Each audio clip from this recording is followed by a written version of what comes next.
Good morning, everyone. So I'm Kubi. I'm the CEO and co-founder of a company called Gattaca. We specialize in building high-performance, low-latency block production, block space allocation infrastructure. And today, I would like to talk about Blockspace, a very new kind of commodity. And before we get into any of the specifics, I would just like to paint a picture. So think about Ethereum, some sort of DeFi pool, and some arbitrage opportunity popping up, and then two traders going for the exact same opportunity. Trader 1 lands position 1, trader 2 lands position 2, and first trader captures $1 million, and second trader captures nothing, opportunity is gone. Let's just keep that in mind. So let's talk about Blockspace. From my perspective, the simplest definition is something like consensus verified compute capacity. And it's basically this raw resource that every transaction that gets executed on any kind of blockchain basically consumes. And so anything that you can think about, whether it's a swap or a transfer or some sort of smart contract deployment, everything essentially consumes block space. And then also when you think about Ethereum, you kind of have this like 12-second slot times, and that is like a discrete production window of this resource every 12 seconds, essentially. And then another thing that I like to think about as well is depending on the core properties of the protocol, that also very much determines like what I call the grade of block space. So then just drawing some analogies with traditional type of commodities, you have fungible units. So in Ethereum, that will be gas. So every piece of block space you consume, depending how much you consume a certain amount of gas. Then you also, again, have this scheduled production window, which I said before in Ethereum is 12 seconds. You have this sort of supply-demand type of pricing, right? So if you think about the base fee, which is algorithmic, depending on usage across the blocks, that fluctuates accordingly. And then lastly, as I said as well, you have this idea of grades, which is very much dependent on the core protocol properties. So thinking about Ethereum, we pride ourselves in being the most decentralized blockchain, which sort of gives us a lot of favorable properties. So for example, censorship resistance, fair access, liveness, and so on and so forth. And I would actually claim that Ethereum is produces the highest grade of block space on the planet today, just based on those specific properties.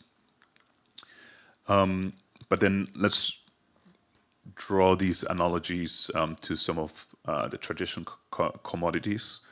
Thinking about, for example, a barrel of oil.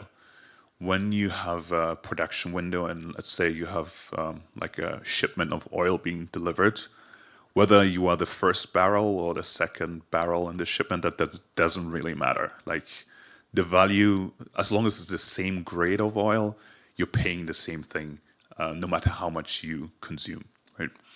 But when you think about block space, like thinking back to the trader analogy, the position can actually massively make a difference, right?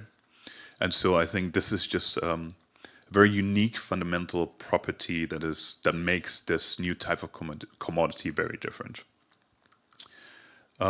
So with that in mind, I would claim that block space is the first, and I will coin it here, ordinal commodity.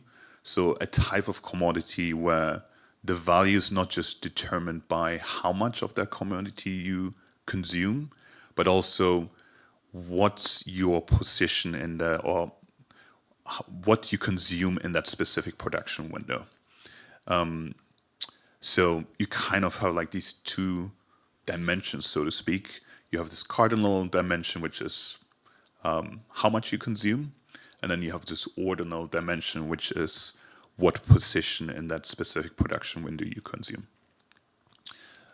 And then why does this matter, or where does this ordinal component come from? and essentially comes from the fact that you have this shared ledger or this shared state, and everyone that interacts with this shared state modifies it or reads from this shared state. So as an example, you can have multiple transactions, say, interfacing with a Uniswap pool. So position one might see a certain price, which in this example is $100, right? But then if you interact and modify that state, the next transaction might see a different price, which would be $98, and so on and so forth. And so you just have this sort of evolving state that happens depending on what the interaction with that state is. So now when you consume Blockspace, you're essentially not just paying or buying compute. What you're doing is you're buying compute, and with that, the right to execute across a specific type of reality or a specific state of reality that might only exist at this specific point in time. And again, this ordinal component comes really just from the fact that there's the shared mutable states. And this is not just specific to Ethereum, this is generally specific to any stateful blockchain. And there might be different models that are not even EVM specific. So let's say UTXO-based models or object-based models where there might be a separation of states, and so there's less of an overlap. But whenever you access shared state and there's contention for a specific state, then this type of ordinality just always emerges. And then with that in mind, you basically always have two markets as a result when you are pricing this commodity. So on one side, you have this inclusion market, and then on the other side, you have this ordinal positioning market, right? And as I said before, the inclusion market is really like, how much do I consume? And then the positional ordinal market is like, what type of state am I accessing, and how much do I pay for that specific piece of state? And then how does that get implemented across various different types of blockchains? So on the Ethereum L1, this is almost very explicit. So you kind of have the base fee, which is how much compute you consume. And then you have priority fee / builder auctions and MEV auctions, which determines what the price is for accessing specific type of state. Then you have rollups, for example, and some rollups are very similar. For example, on base, you have similar types of separations and markets. But then you also have something like Arbitrum, for example, where you have this priority access lane and actually a specific different kind of mechanism, which is a ahead of time auction, which then determines how you access, let's say, priority fee-based or priority block space. And then even if you go further to things like base rollup, you actually start inheriting some of the market structure that the L1 offers.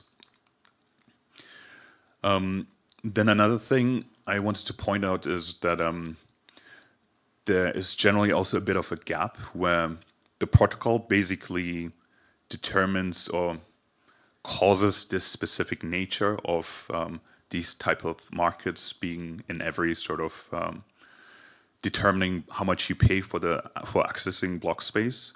But then if you think about the core protocol, most core protocols don't have a really efficient way of pricing the ordinal component. In general, we would say probably pricing the cardinal component is somewhat effective, but not so much the ordinal component. And this is also like specifically on Ethereum where like an entire industry has formed, right? If you think about PBS and the blocks production supply chain. So what are some of the implications of this? So this has been talked about before, but MEV is a structural thing. It's not just this bug that can be solved, right? And there are different types of MEV, and we all agree that some are toxic, and we should find a way of making sure that that type of MEV is minimized. But just because this notion or this concept of having this shared layer of state that needs to be accessed and that there's going to be contention, that just means fundamentally there will always be MEV. And so it's something that has to be embraced versus saying, hey, how can we get rid of it? Then the other thing I would posit is that not necessarily block building only, but there needs to be some specific mechanism of how you resolve contention and allocate block space efficiently in order to price access to state efficiently. And so no matter what you do, as soon as the market structure becomes more sophisticated and mature, which is generally a function of how much demand for block space there is, which then professionalize things, there needs to be more specific thought on how do we actually design the pricing mechanism for state access specifically. And then the third thing I wanted to say is that in general, when we have these realizations that there are analogies with other market structures, so for example, let's say there is a reason why block space is a type of commodity, and so let's look at commodity markets and see how commodity gets priced and allocated and settled and cleared, and let's just apply the same type of market structures to, let's say, block space specifically. That doesn't really work because there is actually this fundamental property that's just different and hasn't really existed anywhere else. And so the systems and how we design a market structure needs to be purpose-built and really needs to be thought about from the fundamentals itself. Now, one thing I wanted to say was if you look ahead, obviously, the reason why we're all in the room is because we believe that the demand for block space is going to increase significantly. And with deepening DeFi markets, with the increase of payments via stable coins, real-world assets, all of the things that we all know, that just means that there's going to be more activity on chain, which means that there are going to be specific type of applications that ideally also share state access because being composable is what creates like these really beautiful network effects. And so with that and with more activity, then obviously there's going to be more contention, right? And so when we think about not just the problems that we have today, we should also start thinking about if there is going to be more activity and new types of use cases that are going to be on chain, then when we are designing these market structures, we actually have to really keep this in mind as well. And then the other interesting thing that we should think about is today when you think about inclusion of transaction, or another way to frame it is if a consumer of block space wants to use this new type of commodity, most of the risk is basically put on the user.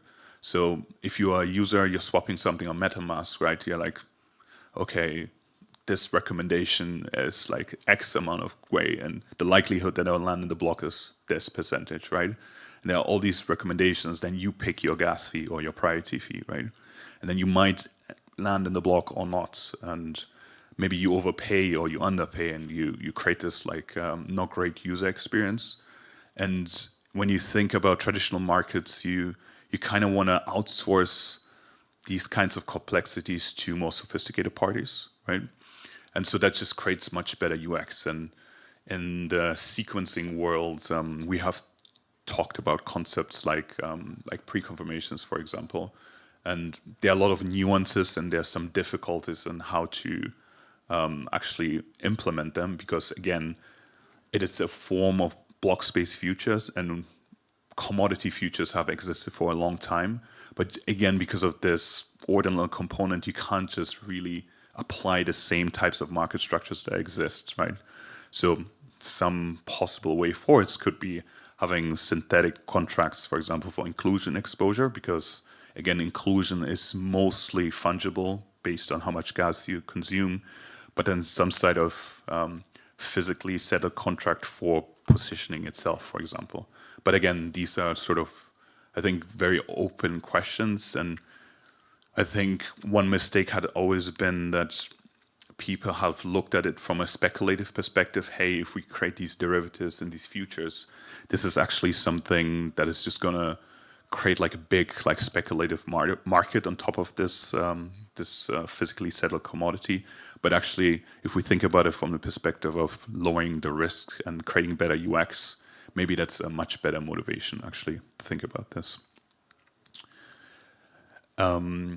So I think the main point, I guess I just wanted to leave everyone else with was that when thinking about Blockspace, yes, it is a new type of resource, it's a new kind of commodity, but it's not just that, it's like a new kind of commodity as well. So it's the first ordinal commodity where it's not just the amount of how much you consume that determines value, but very much also the order or the part of the production window that you access that determines value. Thank you.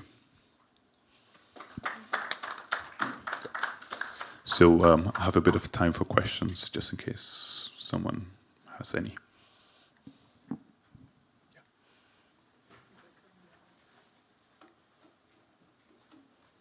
Yeah, thanks, Kubi. I was wondering if you have a view on if I'm later in the order, if I have a later position. Do you think this is strictly worse than being in earlier positions, or is there some kind of option value attached to it as the state kind of moves on? Thanks. Yeah, that's a great question. So I think the naive way of reasoning about it was always that the first position is naturally the best. But that really depends on what the first position is doing, right? So if you access a specific piece of state that no one else has access, you might as well do it in the last position in the block, and it will be equal to being the first as long as no one else touched it, right? But obviously, if you are the first position, you kind of have dips on the entirety of state, right? And so that's generally why people think about the most coveted position. But there already today, for example, as a block builder, we work with certain counterparties that, let's say, have gated access, let's say a pool that you can only swap through once unlocked, right? So, for example, we can easily give them first block access because generally they'll only access with their piece of like real estate on a blockchain that is subject to them without really affecting everyone else, right? So to answer your question, I think it depends on like what you're accessing, really. Yeah. Andrea. Yeah, I find it very interesting and a very good framework to think about the value of block building, because in my mind, you know, if you think the days of priority gas auctions, okay, where essentially the protocol had a way to price order, so the more you pay, the higher you are in the block, but it was very crude, and in particular, the semantic was very limited. So if you were not where you wanted to be, you were going to be later and still waste gas because your threshold will revert. So I think another way to essentially kind of say the same here is that the semantics of the participants' preferences with respect to where they want to land in the block are way, you know, as the current system allows for a more nuanced, as people to express preferences in a more nuanced way. For example, either I'm top of the block or just don't put my transactions. And in this sense is the value of block building, meaning it allows to have those more complex preferences, account for them, and build a block, keeping that into account more than the crude PGA type of thing. Yeah. So sorry, more of a comment than a question, I guess. Yeah, absolutely agree. Way more expressive, and which is why I also think that I think the core protocol will never be able to just price it as effectively, because it's not just like accessing a position, but accessing state and reasoning about it more holistically is quite complex. Yeah. Okay. That's it. Thank you. Thank you very much.